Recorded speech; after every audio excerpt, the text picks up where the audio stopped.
नमस्कार, आज आपण बनवूया शंकरपाळी. शंकरपाळ्याची रेसिपी सांगते. हे बघा, मैदा घेतलाय मी चाळून. 1 किलोच्या वरती आहे, 1.5 किलोच्या जवळजवळ. आणि 1.5 किलोचं सांगते मी. मैदा चाळून घ्यायचा. चाळल्यानंतर एका वाटीने किंवा ग्लासाने कशाने पण मोजून ठेवू शकता. हे बघा, ह्याच्याने माझे 3 कटोरे झालेले आहेत. ह्याच्याने 3 भरले.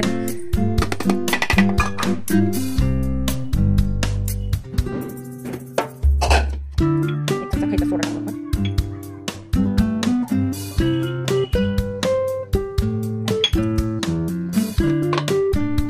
चिमूटभर मीठ टाकू.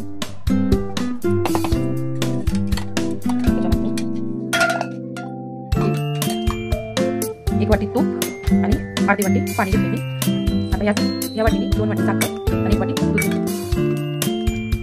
चांगलं गरम करायचं. गरम झाल्यानंतर आपण मैद्यामध्ये मिक्स करायचं. 3 वाटी मैदा, 1 वाटी, 2 वाट्या, 1 वाटी साखर आणि अर्धा वाटी पाणी. ह्या वाटी 2 वाटी साखर आणि 1 वाटी दूध घेतले. छान गरम करून घ्यायचं. खायचा सोडा आणि मीठ टाकायचं. त्याच्यामुळे आपण चांगली मिक्स करून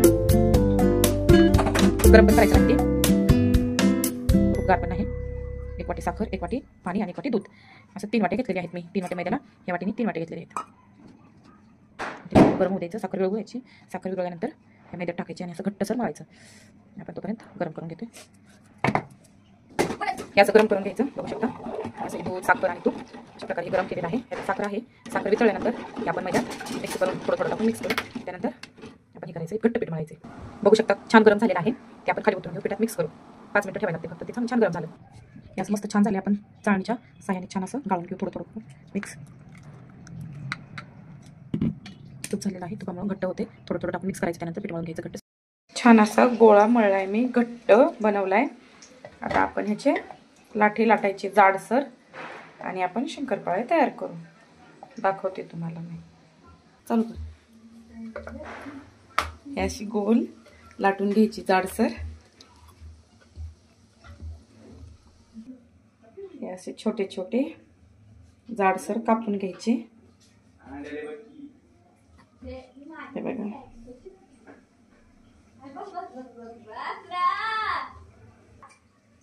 ही मी अशी काजू कतलीच्या आकाराने कापत आहे. तुम्हाला ज्या आकारात आवडते त्या आकाराने तुम्ही कापू शकता. हे बघू शकता. आता आपण तळून घ्यायचं. एकदम खुसखुशीत आणि छान पद्धतीने कमी ठेवायची. त्यामुळे काय होईल, करपणार नाही. शंकरपाळ्याचा कलर लाल येणार नाही.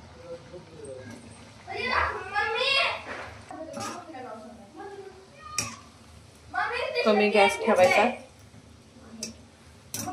त्याचे छान होतात.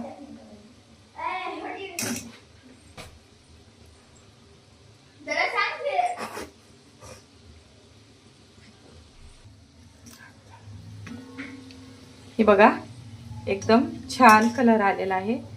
कमी गॅसवर तळायचं म्हणजे पूर्णपणे तळला जातो. जास्त फुल गॅस असल्यावर तळत नाही. आतून कच्चा असतो, वरून फक्त कलर येतो. असे टम्म फुगल्यात मस्त छान.